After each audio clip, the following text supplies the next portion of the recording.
மாமா மாமா ஆ, என்ன மாமா யோசனையில இருக்கீங்க? அது ஒண்ணும் இல்ல. 7-8 வருஷம் கழிச்சு ஆசைக்கு ஒரு பொண்ணும் ஆஸ்திக்கு ஒரு பையனையும் இதே கோயிலுக்கு கூட்டிட்டு வரேன்னு வேண்டிக்கிட்டேன். அதான் யோசிச்சுக்கிட்டு இருந்தேன். அப்ப பொண்டாட்டி? சந்தேகம் இல்லாம நீதான். ஹே, என்ன சிரிப்பு? ஒண்ணும் இல்ல மாமா. எனக்கு தெரியும் மீனா, மாமா சொன்னதே நீ நினைச்சுக்கிட்டு இருக்க. அவரோட பொண்ணு வாழ்க்கை நல்லா அமையணும்னு அவர் எதிர்பார்க்கிறாரு. அதுல தப்பே இல்லையே. ஆனா அவர் உங்க அப்பா சம்மதம் வேணுங்கிறாரே. உங்க அப்பா பிடிவாதத்தை பத்தி தான் ஊருக்கே தெரியுமே. அவர் இறங்கி வருவாருன்னு எனக்கு தோணல. மீனா, நீ ரொம்ப செல்லமா வளர்ந்த பொண்ணு. அதனால நீ ஆசைப்பட்டதெல்லாம் உனக்கு ரொம்ப சுலபமா கிடைச்சிருக்கு. வாழ்க்கையில எத்தனையோ விஷயங்களை போராடி தான் பெறணும். 180 பேருக்கு வாழ்க்கையே ஒரு போராட்டம் தான். இது வரைக்கும் நீ இந்த மாதிரி ஒரு போராட்டத்தை சந்திச்சதே கிடையாது. அதனாலதான் இது உனக்கு பெருசா தெரியுது. அப்போ என் மனசுல பலம் இல்லைன்னு சொல்றீங்களா மாமா? அப்படியே வச்சுக்கோயேன். ஆனா அதுல ஒன்னும் தப்பு இல்ல. போராடுதான் மனசு தானவே ஸ்ட்ராங் ஆயிடும். நான் ஒன்னு சொல்றேன் மீனா, நான் இன்னைக்கோ நாளைக்கோ சென்னைக்கு திரும்ப போறது இல்ல. இந்த பிரச்சனைக்கெல்லாம் ஒரு தீர்வு வந்ததுக்கு அப்புறம் நம்ம கல்யாண பத்திரிக்கையோட தான் சென்னைக்கு திரும்ப போறேன். இதெல்லாம் நடக்குமா மாமா? ஏன் நடக்காது மீனா? இன்னும் கொஞ்ச நாள்ல நான் கட்டின தாலி உன் கழுத்துல தொங்க தொங்க நீ என் கையை பிடிச்சுக்கிட்டு இந்த கோயிலுக்கு வரதான் போற. அது எல்லாரும் பார்க்கதான் போறாங்க. இது சத்தியம். வா மீனா.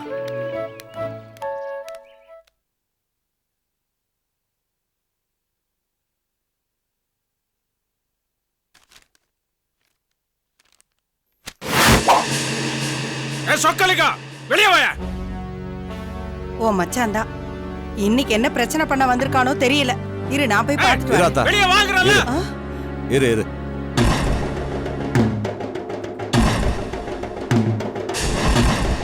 வா வா வா. இந்தா இப்படி அடி. என் மேல இருக்கிற கோபம் தானே இவன் மேல காட்டுற. இப்ப காட்டு பார்க்கலாம். என்னப்பா இதெல்லாம்? நீங்க பேசாதீங்க. நீ ஆம்பளை எந்த தோரை மேல கை வையா பார்க்கலாம். யோ, காரணம் இல்லாம நான் எதுக்கு அவன் அடிக்கணும்? ஒரு காரணம் வேற வேணுமா? எந்த காரணத்துக்காக இவன் வீட்டை கொளுத்தினி அதே காரணத்துக்காக அடிக்கிறேன். அடி. என்னது? நான் அவர் வீட்டு கொடுத்துறேனா? தோர என்னப்பா இதெல்லாம்? என்கிட்ட பேசியா? இவனை தொட்டா நான் வருவேன் தெரிஞ்சவன் வீட்டை கொளுத்திரு. கிளறி. ஆம்பளை அந்த நேருக்கு நேர் மோதிரையா. ராத்திரியோட ராத்திரியா வந்து வீட்டை கொளுத்தினதுக்கு வேஷ்டியை அவுத்து போட்டு புடவைய கட்டிக்க. போயா. ஏய், என்ன பண்றத பண்ணிட்டு சவுண்ட் கொடுக்குற. இப்போ இந்த நிமிஷமே உன் கண்ணு முன்னாடி இந்த வீட்டை கொளுத்துற பாக்குறியா? ஐயோ கடவுளே. நீ எடுத்த நெருப்பு நான் எடுத்த நீங்க ஒரு உசுறு மிஞ்சாது பாக்குறியா? விடுங்க, எதுக்கு பிரச்சனை? நீ சும்மா இருந்தற. இப்படி வேண்டான்னு விட்டு தான் இந்த ஆள் இப்படி ஆட்டம் போடுறாரு.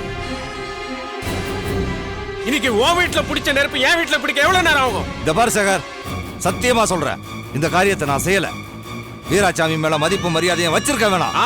உன் மதிப்பு மரியாதை தான் பாத்தறேன். எல்லாம் எரிஞ்சு மூலியா நிக்குது. அந்த பெரிய வருஷம் வயிறு எரிஞ்சு சாபம் கொடுத்தாண்டா உன் வம்சமே சாம்பல் ஆயிடுயா. இந்தப்பா கொஞ்சம் நிதானமா பேசு. என் புள்ள அப்படிப்பட்ட ஈனத்தனமான காரியமெல்லாம் செய்ய மாட்டான். ஆமா நீ எப்படி விட்டு கொடுப்ப? இப்படி ஒருத்தனை பெத்து ஊர்ல சுத்த விட்டதே நீதானே. போய் வீராசாமி குடிசைய பாரு. அதுக்கப்புறம் இங்க வந்து உன் பிள்ளைக்கு வக்காலத்து வாங்கு. விடுங்க, இனி பேசி என்ன பிரயோஜனம்? புத்தி கெட்டு போச்சு உனக்கு. இன்னைக்கு எரிஞ்சது ஓ வீடு, நாளைக்கு நீ இல்லன்னா நான். புரிஞ்சுதா? நம்ம உசுறு போறதுக்கு முன்னாடி அந்த பக்கம் 40 உசுராத போனோம். இல்லன்னா நம்ம வச்சிருக்கிற மீசைக்கும் கட்டி இருக்கிற வேஷ்டிக்கும் அர்த்தம் இல்லாம போயிடும். தோற யோ, உண்மை என்னன்னு தெரியாம உண்மை. நீயும் அப்பா கிட்ட பேசு, நானும் மாமா கிட்ட பேச ட்ரை பண்றேன். தம்பி, அந்த மிலிட்ரிக்காரோட குடிசை யாரோ கொளுத்திட்டானா? அது சொக்கலிங்க ஐயா தான் கொளுத்திட்டாருன்னு உங்க அப்பா வந்து சண்டை போட்டுட்டு இருக்காரு. நீங்க உடனே வாங்க தம்பி. சரி வா போலாம். வா மீனா.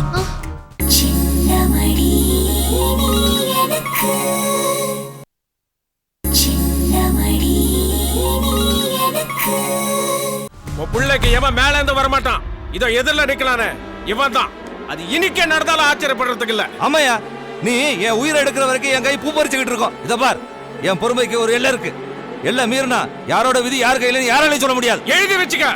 உன் நடவடிக்கையை மாத்திக்கலன்னா உன் சாவு என் கையில தான். சரி விடுங்க. நல்ல வேலை உன் பொண்டாட்டி பூவும் போட்டுமா போய் சேர்ந்துட்டான். இல்லன்னா இந்த வீட்டுல 2 வெள்ளை சாலை நடமாட வேண்டிய அவசியம் வந்திருக்கும். ஏய், வார்த்தையை அடக்கி பேசு. செத்து போனவளை இருக்கிறிய நீல ஒரு மனுஷனா?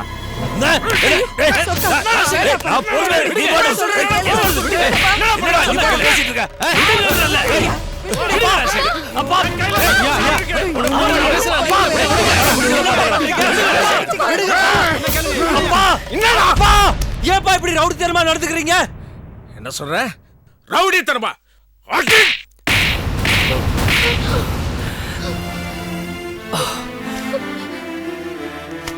எல்லாத்தையும் ஒழிச்சு கட்டிடுவேன். உன்னால முடிஞ்சத பாத்துக்கலாம். அவங்கிட்ட உனக்கு என்ன பேச்சு? வா உள்ள.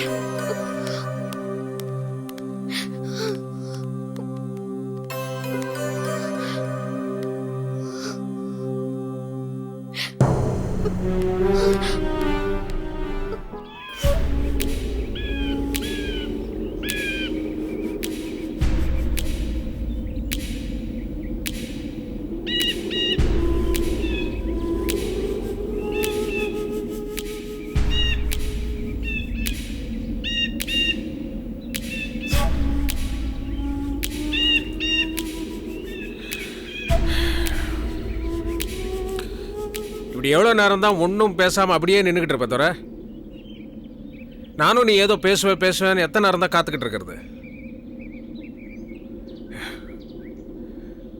மனசை அழுத்துக்கிட்டு இருக்கிறத வெளியே கொட்டினாதான் பாரம் குறையும் தர. இது நான் உனக்கு சொல்ல வேண்டிய அவசியம் இல்லை. முட்டாள்தனம் பண்ணிட்டேன் ராஜசேகர், ரொம்ப முட்டாள்தனம் பண்ணிட்டேன். வாழ்க்கையில ஏதாவது ஒரு கட்டத்துல எல்லாருமே முட்டாள்தனம் பண்ணுவாங்க. அதை நினைச்சு வருத்தப்படுறது அதை விட முட்டாள்தனம். முட்டாள்தனத்துல ஏற்பட்ட கோளாறுகளை சரி செய்ய போராடுறது தான் புத்திசாலித்தனம். போராடணும் தான் நினைச்சேன், இன்னும் போராடிட்டு இருக்கேன். ஆனா இப்போ சலிப்பு வந்துருச்சு. நான் எலெக்ஷனை நின்றுக்க கூடாதுங்கிற எண்ணம் அடிக்கடி வர ஆரம்பிச்சு. அட என்னப்பா, நின்னாச்சு தோத்தாச்சு விடு, அடுத்தது என்ன யோசிப்போம். இல்ல ராஜசேகர், என்னால முடியல. இதெல்லாம் நடந்ததுக்கான காரணம் நாங்கிற எண்ணம் இதை ரொம்ப தொந்தரவு பண்ணிட்டு இருக்கு. முதல்ல அந்த எண்ணத்தை தூக்கி வெளியே போடு. இது எல்லாத்துக்கும் காரணம் அந்த சொக்கலிங்கம் தான். தான் இன்னைக்குமே பெரிய மனுஷங்கிற போர்வையை போத்திக்கிட்டு ஊர்ல வளைய வரணுங்கிற பேராசை தான் இது காரணம். ஆனா அதுக்கு முன்னால சாம்பல் பூத்த நெருப்பா இருந்த உங்க விரோதம் இன்னைக்கு கொழுந்து விட்டு எரிஞ்சிட்டு இருக்குன்னா அதுக்கு நான் தானே காரணம். உன்னை நான் விட்டு வரலைங்கிற கோபம் அவனை என் வீட்டை எரிக்கிற அளவுக்கு கொண்டு வந்துருச்சு. இதுக்கு அவனை சும்மா விட்டுருவேன்னு நினைக்கிறேன் நீ? வேண்டாம் ராஜசேகர், எதுக்கு சும்மா வம்ப வளர்க்குற? அப்போ அவனை அப்படியே விட்டுட்டு சொல்றியா? இது பாரு, யாரோ ஒரு ஏழை ராஜதுரை அவன் வீட்டை அரைச்சிருக்கான், நீ எதுக்காக இவ்வளோ ஆத்திரப்படுற? அதே யாரோ ஒரு ராஜதுரையா? இந்த பார், இந்த ராஜசேகரோட உயிர் சிநேகிதர் ராஜதுரை. அவனுக்கு ஒரு கொடுமை நடந்துச்சுன்னா இந்த ராஜசேகருக்கு நடந்த மாதிரி. ராஜசேகர், உணர்ச்சி வசப்படாத. நீ அவனும் மாமா மச்சான், நீங்க ரெண்டு பேரும் இன்னைக்கு சேர்ந்தானே ஆகணும். மாமனாவது மச்சானாவது மண்ணாம் கட்டி இந்த ஜென்மத்துல ஒன்றும் சேர மாட்டோம், அது மட்டும் நிச்சயம். என்னால நீங்க சேராம இருக்கக்கூடாது. நான் ஒரு முடிவு பண்ணிட்டேன். என்ன அந்த முடிவு? போறேன், நான் இந்த ஊரை விட்டே போறேன், எங்கேயாவது போறேன். வயசான காலத்தை தான் மகனை நம்பிட்டு இருக்கிற அப்பாவுக்கு என்னால சந்தோஷத்தை கொடுக்க முடியலையே. சும்மா பேருக்கு இருந்த ஒரு கூரை, அதுவும் இல்லாம இப்ப நடுத்தருக்கு வந்துட்டாரு. இதுவோ ஒரு மக அப்பனுக்கு செய்யற கைமாறு. என்ன ராஜதுரை இப்படி பேசிட்ட? இந்த ராஜசேகர் இன்னும் உசுரோட தான் இருக்கான். இப்ப சொன்னே உயிர் சிநேகிதன்னு, அது வெறும் ஒப்புக்கு சொன்ன வார்த்தை நினைச்சிட்டியா? இந்த ஊரை விட்டு நீ எதுக்கு போகணும்? நீ போக கூடாது. உனக்கு தங்க இடம் நான் தரேன். தோட்டத்து மங்கள காலியா தான் இருக்கு, அதுல உன் அப்பாவோட போய் சொல்லுவேன். ராஜசேகர், உனக்கு ரொம்ப பெரிய மனசு. மன இதெல்லாம் சரி வராது, வேண்டாம். வேண்டாமா? ஏயா? நாளைக்கு பிரச்சனை வரும். பிரச்சனையா? அது ஏன் பங்களா? நான் உனக்கு தரேன், இதுல என்ன பிரச்சனை? நாங்க தங்க போய் அதுவும் பொண்டாட்டிக்கு பிடிக்காம போகலாம், வெளியில போன்னு சொல்லிடலாம். பார்வை இல்லாதவன் என்னைக்குமே அப்படியே இருந்துட்டா எதுவுமே தெரியாது. ஆனா திடீர்னு பார்வை வந்து போயிடுச்சுன்னு வச்சுக்கேன், நரகமாயிடும். அதான் வேண்டாம் ராஜசேகர். இதை பாருதுற, உன்னை யாராலையும் அந்த வீட்டை விட்டு வெளியே போகணும்னு சொல்ல முடியாத அளவுக்கு செஞ்சிட்டேன்னா என்ன செய்யறேன். அந்த வீட்டை உன் பேர்ல எழுதி கொடுத்துறேன். ராஜசேகர், என்ன சொல்ற? என்ன என் பேர்ல நம்பிக்கை இல்லையா? சொல்லு. இல்ல ராஜசேகர், நான் ஒரு சாதாரண பரிசல் ஓட்டியோட மகன். எனக்கு போய் எதுக்கு இதெல்லாம்? இருந்தா என்னையா? நான் தான் சொன்னேன், நீ எனக்கு ரொம்ப ரொம்ப நெருங்கிய சிநேகிதன்னு. இப்ப நான் உன்னை தங்க சொன்னது என்னோட சொந்த பங்களால. கோபப்படாத ராஜசேகர், இதெல்லாம் வேணாம். அந்த பங்களா உன்னால என் பேருக்கு எழுதி வைக்க முடியாது. யார் சொன்னது? சொக்கலிங்கம் சொன்னா. வேற என்ன சொன்னா? அது என் சொந்த பங்களா இல்லைன்னு சொன்னாரா? அப்படி சொல்லல. உன் சொத்தெல்லாம் உன் பொண்டாட்டி பேர்ல எழுதி வச்சிருக்கேன்னு சொன்னா. இது சொக்கலிங்கம் எப்ப எதுக்காக உன்கிட்ட சொன்னான்? என்ன விலைக்கு வாங்க முயற்சி பண்ணான்னு சொன்னேனே, அப்போ சொன்னா. இன்னும் என்னென்ன சொன்னா? வேண்டாம், விட்டுரு ராஜசேகர். பரவாயில்ல, சொல்லு ராஜதுரை, சொல்லு. எதுக்காக ராஜசேகரோட இருக்க? அவனால எந்த பிரயோஜனமும் இல்லை. சொத்து முழுக்க என் தங்கச்சி பேர்ல இருக்கு. அவனே 5க்கும் 10க்கும் அவகிட்ட எதிர்பார்த்துட்டு இருக்கான்னு சொன்னா. பொறுக்கி ராஸ்கல். இவ்வளவு சொன்னவன் ஒண்ணு மட்டும் மறைச்சிட்டான். இந்த ராஜசேகர் சொன்ன இடத்துல எல்லாம் அவன் தங்கச்சி கழுத்து போடுவாங்கிறத மறைச்சிட்டான். இன்னும் 2 நாள்ல அந்த தோட்டத்து பங்களாவை ஓம் பேர்ல மாத்தி காட்டுறேன். சொக்கலிங்க சொன்னதெல்லாம் தப்புன்னு நிரூபிக்கிறேன். ஐயோ எதுக்கு? வேணாம். சும்மா இரு ராஜதுரை. இனி அந்த தோட்டத்து பங்களா உனது. 25 வருஷம் கழிச்சு வந்தோம் அப்பாவை சந்தோஷப்படுத்த முடியலையேன்னு வருத்தப்பட்டு உன் அப்பாவை அங்க கூட்டிட்டு போ.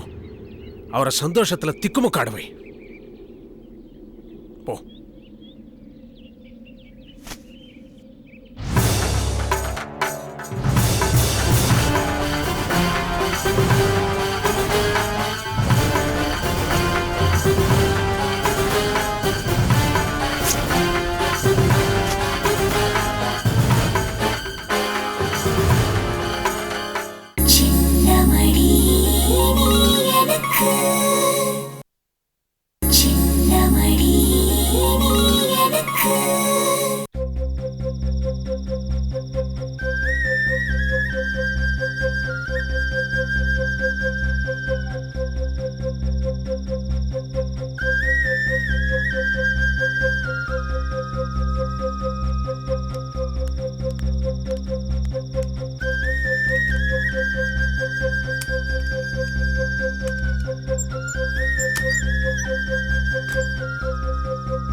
என்னப்பா வீடு பிடிச்சிருக்கா?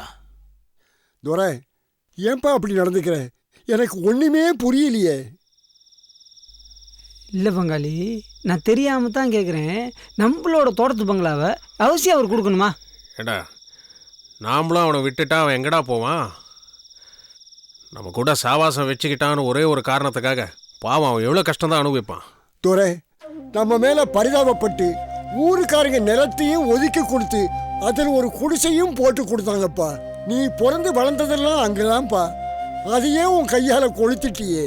பையன் மட்டும் என்னை தடுக்காம இருந்திருந்தான்னா அந்த சொக்கலிங்கத்தை அடிச்சே கொண்டு இருப்பேன்டா. அட விடு பங்காளி, அதே நினச்சிக்கிட்டு. வாழ்ந்த வீடு கண்ணெதிரில கருகிறத பார்த்து மனசு ரொம்ப வேதனைப்படுதுப்பா. கொளுத்துறது நீ, அபாண்டமா சொக்கலிங்க மேல பழிய போட்டுட்டியப்பா. என்னப்பா இது? வீட்டுக்கு நெருப்பு வச்சது எனக்கு வேதனையா தான்ப்பா இருக்கு. ஆனா அந்த 2 பெரிய மனுஷங்களையும் மோத விட்டு வேடிக்கை பார்க்க நான் என்ன வேணாலும் செய்வேன்.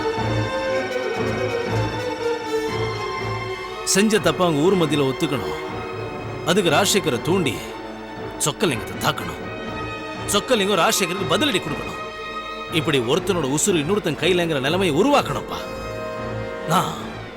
நான் அதை உருவாக்குவேன். ஏன்பா உனக்கு இந்த கொலவெறி? ஒரு நாள்ல ஒரு நாள் எல்லாத்துக்கும் நீ தான் காரணம்னு தெரிஞ்சா நம்மளை வாழ விடுவாங்களா? ஊரை விட்டு துரத்திட மாட்டாங்க. என்ன விடு, இன்னைக்கோ நாளைக்கோ போக போறேன். அப்பா, ஆனா நீ வாழ வேண்டியவன்பா. சொக்கலிங்கத்தையாவது ஒரு வகையில் சேர்த்துக்கலாம். ஆனா அந்த ராஜசேகரன் இருக்கானே, காரணம் இல்லாம கத்தி கையில் எடுக்கிறவன்பா. அவங்க சாவகாசமே வேண்டாம்ப்பா.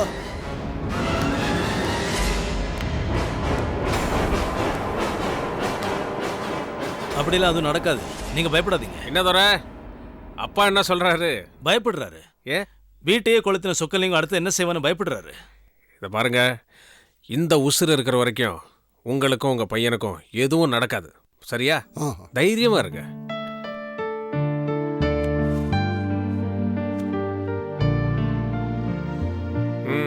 என்ன தர வீடு என்ன வசதியா? வீட்டுக்கு என்னங்க குறைச்சல்? குடிசையில் இருந்தவனுக்கு இந்த வீடு கசக்குமா என்ன? என்னால தான் உங்களுக்கு தேவையில்லாத பிரச்சனை. அட என்ன தர, இதையே நீ எத்தனை தடவை திருப்பி திருப்பி சொல்லிட்டு இருப்ப? நீ என் உயிர் நண்பன். உன் பிரச்சனை என் பிரச்சனை. உனக்காக நான் எதையும் செய்வேன். புரியுதா? ம். பாண்டி, பங்காளி மளிகை கடைக்கு போய் தேவையான மளிகை சாமான் எல்லாம் வாங்கிட்டு வா. இந்தா, போ. சரி பங்காளி, வர பங்காளி. அப்புறம் பாண்டி,